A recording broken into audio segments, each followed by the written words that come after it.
Everyone, আজকে দুপুরবেলা ready হয়ে গিয়েছিলাম নৈহাটি।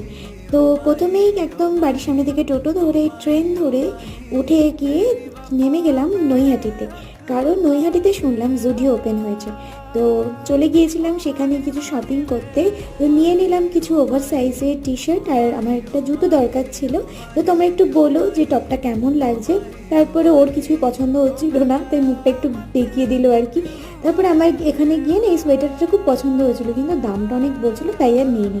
আর ও দেখো কিছুই পছন্দ হয়নি, কিন্তু তাও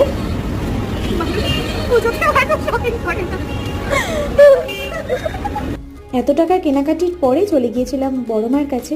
বড়মাকে দর্শন করে আমার খুব খিদে পেয়ে গিয়েছিল, তাই চলে গেলাম একটু ওয়াও মোমোতে। মোমো খেয়ে আমাদের খেতে দিচ্ছিল না বলে তারপরে খাওয়া দাওয়া ওখান থেকে নিয়ে আমরা একটু এসে ঘুগনি খেয়ে ট্রেন ধরে এখন বাড়ির দিকে যাই। বাই।